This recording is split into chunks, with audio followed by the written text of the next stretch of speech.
Shalom saudaraku, kembali lagi di live study sebab orang yang berhenti belajar, berhenti bertumbuh. Sebelum kita mulai, mari kita bersatu di dalam doa. Bapa yang baik, kami datang kepadamu, urapi kami, cerahkan pemikiran kami, wahyukan kepada kami apa yang menjadi isi hatimu. Dalam nama Tuhan Yesus kami berdoa, amin. Saudaraku, pada kesempatan ini kita akan membahas dari Lukas 17 ayat 11 sampai 24. Nah, kalau saudara perhatikan kenapa sampai ayat ke-24 memang kayak tanggung banget, sebab sebenarnya ayat 20 sampai 37 ini sudah ada saudara di Injil Matius 24 dulu. Tetapi ya ada satu ayat yang menarik di ayat yang ke-24 yang perlu kita bahas karena ayat ini cuma ada di Injil Lukas.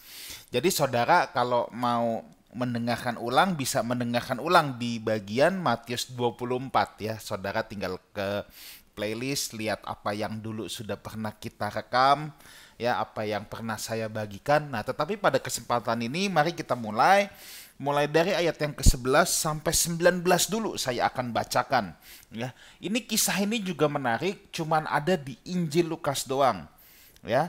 Tentang ke-10 orang kusta dalam perjalanannya ke Yerusalem, Yesus menyusur perbatasan Samaria dan Galilea. Ketika ia memasuki suatu desa, datanglah 10 orang kusta menemui dia. Mereka tinggal berdiri agak jauh dan berteriak, "Yesus Guru, kasihanilah kami." Lalu ia memandang mereka dan berkata, "Pergilah, perlihatkanlah dirimu kepada imam-imam." Dan sementara mereka di tengah jalan, mereka menjadi tahir. Seorang dari mereka ketika melihat bahwa ia telah sembuh, kembali sambil memuliakan Allah dengan suara nyaring. Lalu tersungkur di depan kaki Yesus dan mengucap syukur kepadanya. Orang itu adalah seorang Samaria. Ya. Lalu Yesus berkata, "Bukankah ke-10 orang tadi semuanya telah menjadi tahir? Di manakah yang 9 orang itu? Tidak adakah di antara mereka yang kembali untuk memuliakan Allah selain daripada orang asing ini?" Lalu ia berkata kepada orang itu, "Berdirilah dan pergilah, imanmu telah menyelamatkan engkau." Saudaraku, luar biasa ya. Injil Lukas ini seperti yang kita sudah bahas sebelumnya ya, em, bahwa Injil Lukas ini adalah Injil yang sangat memperhatikan orang-orang yang terhilang. Injil Lukas ini juga menggambarkan sebuah keuniversalan Injil karena pada saat itu Samaria itu sudah dianggap kafir, saudara. Nah, orang-orang Samaria sebenarnya juga punya darah Yahudi, punya darah Israel, tetapi mereka kawin campur ya. Ini kan lebih di kerajaan Israel bagian utara dulu kan pada saat kerajaan Israel terbelah dua. Nah, ini lebih kepada orang-orang Israel Utara yang kemudian kawin campur dengan orang non-Yahudi. Makanya orang-orang Yahudi sudah menganggap dia orang jental juga, orang kafir juga ya. Nah, itu sebabnya bukan sebuah kebetulan Tuhan menekankan di sini yang kembali itu orang Samaria loh. Memang nggak dikasih tahu yang 9 lagi itu orang apa, tapi kemungkinan besar orang Yahudi. Kenapa saudara? Sebab di sini di ayat yang ke-18 Tuhan berkata, "Tidak adakah di antara mereka yang kembali untuk memuliakan Allah selain daripada orang asing." Tuh. Kemungkinan logikanya yang 9 nggak asing.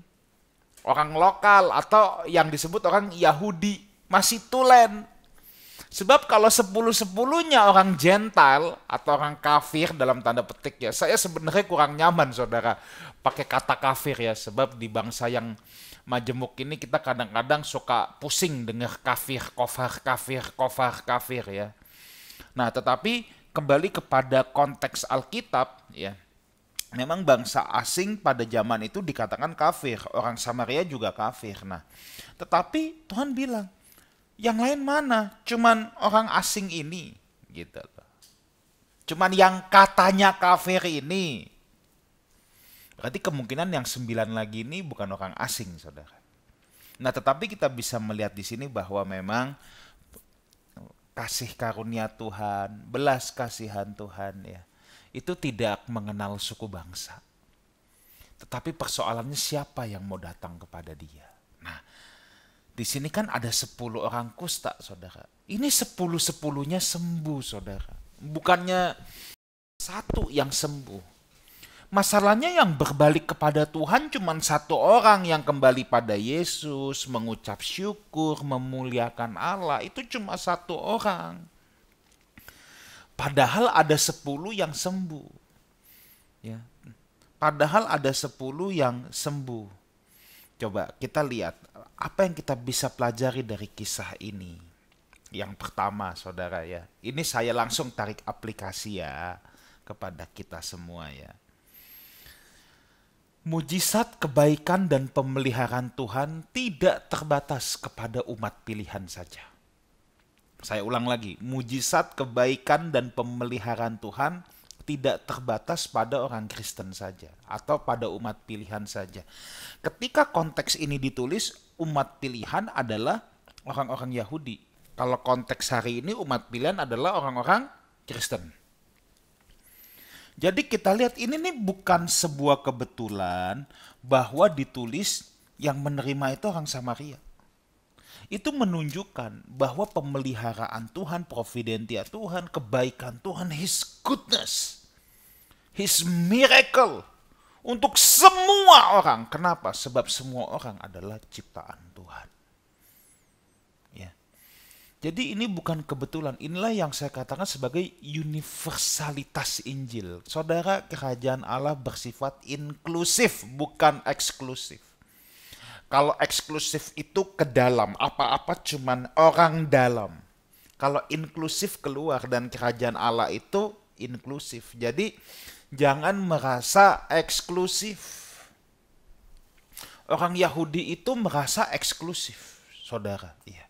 Sampai dia nggak bisa ngelihat bangsa lain, dianggap yang berbeda dari mereka itu nggak dianggap sama sekali. Ya. Tetapi orang percaya tidak boleh seperti itu. Semua manusia diciptakan Tuhan, ya. Bukan umat pilihan saja. Dalam konteks kita hari ini bukan orang Kristen aja. Oh, yang bukan Kristen siapa yang ciptain? Emang Tuhan juga, saudara. Kalau konteks zaman dulu, yang non-Yahudi siapa yang ciptakan? Tuhan juga. Itu sebabnya kita harus mengasihi semua manusia. Sebab semua manusia adalah ciptaan Tuhan. Dan yang namanya manusia ya, sekalipun dia benci orang Kristen, sekalipun dia bakar gereja, kita tidak bisa menghilangkan fakta. Yang pertama, rohnya berasal dari Tuhan. Sebab dia Bapa segala roh. Nah, bedanya dengan kita apa rohnya? Roh kita sudah dibaharui. Kalau orang belum mengenal Tuhan Yesus, rohnya itu error, saudara. Ya, nah ini saya nggak tahu mesti pakai bahasa apa ya. Kalau rohnya rusak takutnya kurang tepat. Ya ibarat komputer error, saudara, yang ngeheng. Tapi ketika kita menerima Tuhan Yesus, Alkitab berkata kita diberikan roh yang baru. Tapi roh semua manusia itu sama. Berasal dari Bapa, sebab dia Bapa segala roh. Itu fakta yang pertama. Fakta kedua yang tidak bisa kita lupakan adalah semua manusia diciptakan segambar dan serupa dengan Allah. Ketika Tuhan berkata, baiklah kita menciptakan manusia menurut gambar dan rupa kita. Sekalipun dia bukan orang percaya, kita nggak bisa mengeliminasi, menghapus bahwa fakta dia juga diciptakan segambar dan serupa dengan Allah. Again, apa yang membedakan dengan kita? Sejak manusia jatuh ke dalam dosa, gambar dan rupa Allah itu rusak. Nah, orang yang menerima Tuhan Yesus, ini gambarnya dipulihkan. Kita pun berjalan dalam keserupaan. Nah, gambar dan rupa Allah yang sempurna kan Yesus. Ketika saudara jadi Kristen ini kan jalan pelan-pelan ke arah keserupaan. Nggak langsung juga kan? Bukan hari ini menerima Tuhan Yesus, dibaptis tiba-tiba serupa. Tidak. Kita pun berjalan menuju gambar dan rupa yang Tuhan inginkan. Nah, jadi dari hal yang pertama ini, mujizat kebaikan pemeliharaan Tuhan tidak terbatas sama umat pilihan saja. Nggak terbatas sama orang Kristen aja. Jangan merasa VIP, saudara. Ya. Oh, aku orang Kristen, aku VIP. Ibarat jalan tol, yang lain macet-macetan di luar tol. Enggak, jangan begitu. Justru kita sebagai umat pilihan yang sudah percaya sama Tuhan Yesus, sekarang kita punya tugas dan tanggung jawab yang sangat berat. Yaitu apa? Umat pilihan punya tugas untuk menyampaikan kabar keselamatan. Supaya roh-roh yang masih error itu juga bisa mendapatkan roh yang baru. Supaya gambar dan rupa Allah yang rusak itu juga bisa diperbaiki. Jadi kita jangan melihat orang non-Kristen atau zaman dulu yang di luar Yahudi, yang di luar umat pilihan ya. Mau konteks zaman sekarang ataupun zaman dulu, jangan kita lihat yang di luar umat pilihan seperti sampah nggak berguna, najis. Enggak. Justru kita punya tugas. Karena kita tahu dia juga gambar dan rupa Tuhan. Rohnya juga berasal dari Tuhan. Maka kita harus belajar mengasihi semua manusia. Justru kita punya tugas memberitakan kabar keselamatan, bukan merasa eksklusif dan nontonin orang lain yang terkena musibah sambil berpikir bahwa hanya kitalah VVIP Tuhan. Nah, ini enggak betul. Ingat, kerajaan Allah inklusif. Ya. Yang kedua, status umat pilihan ada untuk orang-orang yang mau datang kepada Tuhan. Oke, status umat pilihan ada untuk orang-orang yang mau datang kepada Tuhan. Nah, saat itu orang Israel menganggap orang Samaria adalah kafir seperti yang saya ceritakan tadi. Tetapi justru dalam kisah ini orang Samaria lah yang menerima keselamatan. Ya. Untuk aplikasi kita hari ini apa? Ya. Saudara, kita jangan merasa kalau sudah ber-KTP Kristen lalu kita aman. Orang-orang Yahudi ini kan 10 orang. Yang 9 mereka pikir aman. Aku Yahudi kok, umat pilihan Allah. Tetapi justru yang datang kepada Tuhanlah yang menerima keselamatan.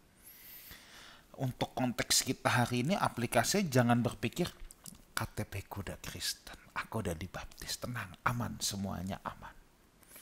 Saudara, kalau kita nggak pernah kembali kepada Tuhan, kalau kita nggak pernah mau mencari Dia, saudara ya, umat pilihan itu cuma jadi status di KTP, Kristen itu cuma status di KTP, dan kita nggak akan berkenan di hadapan Tuhan.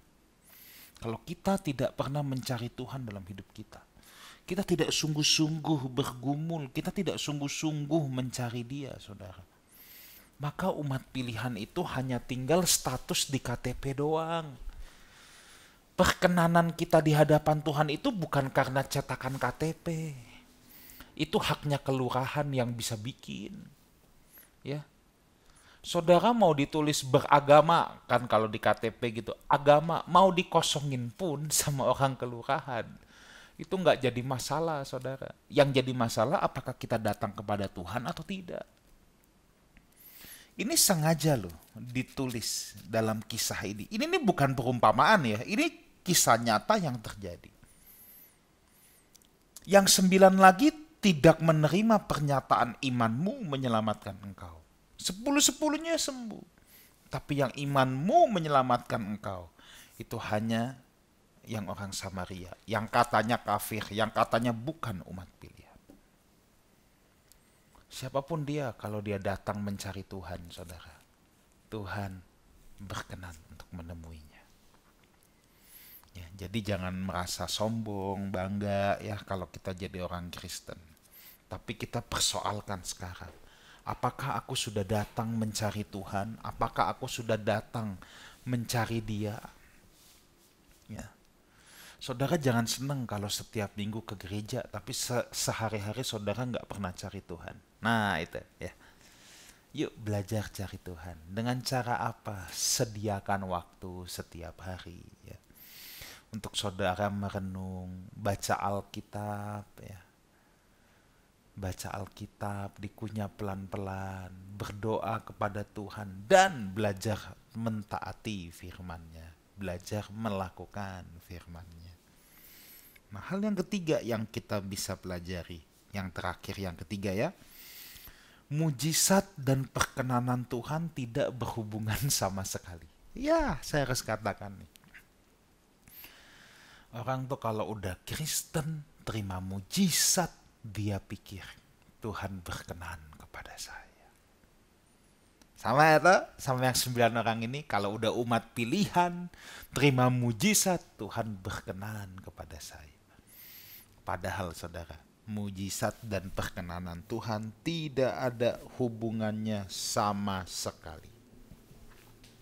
Ya, tidak ada hubungan sama sekali. Jangan merasa rohani, jangan merasa hebat kalau sudah menerima mujizat. Bahkan saya sebagai hamba Tuhan, saudara ya, sebagai pelayan Tuhan penuh waktu, saya pernah dalam pelayanan KKR. Tuhan mengizinkan memakai tangan saya untuk melakukan kesembuhan ilahi. Dan saya nggak boleh berbangga diri akan hal itu, dan tuh hebat nggak gue? Tuh aku udah dipakai Tuhan bikin mujizat, berarti aku berkenan. Nggak ada urusan. Dipakai Tuhan itu ya, Alkitab tulis, orang kafir pun bisa dipakai Tuhan. Bahkan iblis pun bisa dipakai Tuhan. Nah tuh, coba gimana? Jadi baik penerima mujizat maupun pembuat mujizat, jangan besar kepala, jangan merasa dia berkenan di hadapan Tuhan. Kalau dia sudah menerima mujizat, atau kalau dia sudah buat mujizat, nggak ada hubungan sama sekali. Saya harus tekankan itu. Saya harus tekankan itu. Yang berkenan adalah dia yang datang kepada Tuhan. Sebab banyak orang yang setelah menerima mujizat merasa dirinya berkenan, lalu tidak mau belajar pemahaman firman Tuhan. Maka imannya tidak akan bisa bertumbuh. Imannya tidak akan bisa bertumbuh. Jangan berpikir yang penting udah terima mujizat. Udah Tuhan senang, Tuhan senang. Sampai kapanpun Tuhan senang. Ini nggak ada hubungan. Dia memberikan mujizat kepada semua orang. Dia bisa memberikan mujizat kepada semua orang karena dia Allah yang baik. Nah, itu yang harus saya tegaskan, ya. Jadi kalau saudara baca berita ada kecelakaan maut, bayi kecilnya bisa selamat, padahal non-Kristen, jangan bilang itu bukan Tuhan. Itu Tuhan loh yang menyelamatkan dia. Itu juga Tuhan, saudara.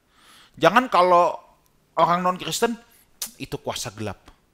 Kuasa gelap juga bisa bikin mujizat. Oh ya, saya tahu kuasa gelap bisa bikin mujizat.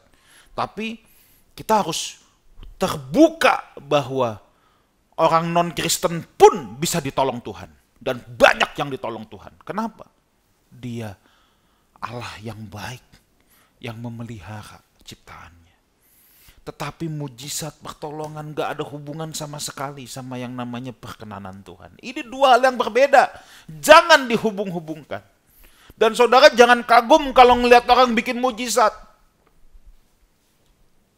Kalau ada pendeta yang dipakai Tuhan bikin mujizat, jangan kagum sama mujizat itu. Tuhan bisa pakai siapapun. Kalau saudara yang dipakai Tuhan untuk membuat mujizat, jangan jadi congkak. Kalau Tuhan mau pakai kita, justru kita harus berpikir, siapa aku ini Tuhan? Sebab Tuhan nggak usah pakai aku, pakai batu pun bisa kalau Tuhan mau. Tapi kalau kita diizinkan jadi alatnya, ini kan luar biasa, saudara. Ya, nah jadi itu pelajaran yang kita bisa ambil. Saya teruskan ayat 20 sampai 23 dulu saya baca. Atas pertanyaan orang-orang Farisi, apabila kerajaan Allah akan datang, bila mana ya, kapan kerajaan Allah akan datang? Yesus menjawab katanya, kerajaan Allah datang tanpa tanda-tanda lahiriah. Juga orang tidak dapat mengatakan, lihat ia ada di sana, lihat ia ada di sini, sebab sesungguhnya kerajaan Allah ada di antara kamu. Dan ia berkata kepada murid-muridnya, akan datang waktunya kamu ingin melihat satu daripada hari-hari anak manusia itu, tetapi kamu tidak akan melihatnya. Dan orang akan berkata, lihat ia ada di sana, lihat ia ada di sini, jangan pergi ke situ, jangan kamu ikut. Saudara, mengenali kerajaan Allah tidak bisa dari tanda-tanda lahiriah. Banyak orang yang senangnya hal-hal yang spektakuler. Tanda-tanda lahiriah itu memang spektakuler, tapi justru di sini kita lihat kedatangan kerajaan Allah tidak bisa dinilai dari tanda-tanda spektakuler. Orang-orang Yahudi tanya, guru, kami mau lihat tanda-tandanya. Tapi Tuhan bilang, kerajaan Allah datang tanpa tanda-tanda lahiriah. Nah ya, jadi ini yang harus kita pahami di sini. Memahami kerajaan Allah harus dari pemahaman akan kebenaran firman Tuhan, bukan dari tanda-tanda spektakulernya. Kalau mengandalkan tanda-tanda lahiriah, kita bisa tertipu dan bisa disesatkan. Tapi kalau kita memiliki pemahaman, kita tidak akan bisa disesatkan. Saya ulang lagi, kalau kita bergantung pada tanda-tanda lahiriah, kita gampang disesatkan, saudara. Tapi kalau kita punya pemahaman, kita tidak bisa disesatkan. Dan masalahnya semua penyesat itu akan mengaku-ngaku bahwa dia benar. Loh, kalau dia nggak ngaku dia benar, siapa yang mau ikut dia? Ya toh? Makanya semuanya itu akan mengaku bahwa dirinya benar, saudara. Semuanya pasti, tapi dia harus dikonfirmasi oleh firman Tuhan, harus dikonfirmasi oleh tubuh Kristus lainnya. Kalau dia hanya merasa sendiri yang benar, agen tunggal kebenaran, bahwa cuma dia yang dealer resmi, ibaratnya gitu, dipastikan dialah penyesat itu. Sebab tubuh Kristus yang lain juga harus mendapatkan konfirmasinya. Jadi saudara hati-hati. Saudara boleh lihat sejarah, semua penyesat itu mainnya solo, mainnya sendiri. Ya. Mau yang ada di Amerika, mau yang ada di Indonesia, dulu ada Jim Jones di Amerika, ya, yang sampai mengajak pengikutnya semua bunuh diri. Ya dia kan sendiri, saudara. Dia nggak ada siapa tubuh Kristus yang mau mengakui dia. Jadi hati-hati kalau orang yang udah menganggap dirinya sendiri paling hebat, paling benar, dialah penyesat itu. Biasanya penyesat yang ulung pandai memainkan peran, serta dapat membuat orang terpukau. Oh iya, dia bisa punya karismatik, sosok karismatis yang hebat. Kalau enggak, gimana bisa punya banyak pengikut, saudara? Penyesat itu bisa memainkan peran, dan sebenarnya urusan karismatis nggak usah Kristen pun bisa punya wibawa karismatis itu. Itu bawaan lahiriah juga. Hitler juga sosok karismatis kok, makanya banyak pengikut ya. Nah, kemudian diikuti dengan membangun kultus. Nah, lihat, kalau penyesatan ya, kan Tuhan bilang, jangan dengar kalau lihat ia ada di sana, lihat ia ada di sini. Ini kan ada proses pembangunan kultus, bahwa hanya dia yang benar, hanya dia yang didengarkan, hanya dia yang dikagumi gitu loh ya. Makanya selalu lihat nih, tunggal terus kultus. Tunggal artinya dia bermain sendiri, soloran, soliter. Tubuh Kristus lain tidak mengakui. Ya gimana mau diakui kalau dia bilang semua salah cuma dia benar. Setelah itu pasti membangun kultus. Coba lihat. Ketika ini udah terbangun, orang kagum, kultus individu, brainwash terjadi. Pengikutnya hanya akan mendengarkan dia dan anggap semuanya salah. Ya. Nah, memang benar apa kata Alkitab, dari buahnya lah kita lihat kelakuan fakta di lapangan. Bukan semua orang yang berseru-seru nama Tuhan berkenan kepada Tuhan. Dan juga bukan semua orang yang teriak kudus-kudus berarti dia menjalani serius mau hidup kudus. Ya, jadi jangan tertipu hanya dengan omongan-omongan. Ayat 24 terakhir, nah ini. Sebab sama seperti kilat memancar dari ujung yang satu ke ujung langit yang lain, demikian pula lah kelak halnya anak manusia pada hari kedatangannya. Saudara, kilat memancar itu cepatnya kira-kira seberapa, saudara? Kecepatan cahaya itu cepat banget. Cepat banget dong, kita sepakat dong ini. Apa yang saya mau katakan dengan ayat ini? Ini ayat ini cuma ada di sini doang. Jangan tunda pertobatan, saudara. Ya. Ada orang yang, aku bertobat nanti aja, tunggu saat terakhir. Kalau udah di IC aku bilang, Tuhan tolong. Kalau Tuhan udah datang ya, secepat kilat memancar. Jangankan saudara bilang Tuhan ampun, baru tuh aja juga udah gak keburu. Kecepatan cahaya gimana coba? Ada yang bisa lihat kecepatan cahaya? Nggak ada. Tuh bayangkan, secepat itu. Maka berjaga-jaga jauh-jauh hari. Bersiap-siap dari jauh hari. Jangan kita hidup seenaknya, lalu kita pikir, nanti aja detik terakhir aku bertobat, aku datang kepada Tuhan. Saudara, nggak keburu, Serius saya. Nggak keburu. Tidak keburu. Harus detik demi detik kita mempersiapkan hidup yang berkenan di hadapan Tuhan. Tuhan Yesus menyertai kita semua. Amin. Mari kita berdoa. Hamba-Mu berhenti berbicara. Bersyukur untuk kasih setia Tuhan, biar Roh-Mu yang kudus menjelaskan lebih lanjut. Dalam nama Tuhan Yesus kami berdoa. Amin. Saudaraku, sampai jumpa di live study berikutnya. Ibadah hari Minggu kita jam 10 di Wang Plaza. Tuhan Yesus menyertai kita semua, dan sampai jumpa minggu depan di live study orang yang berhenti belajar, berhenti bertumbuh. Amin.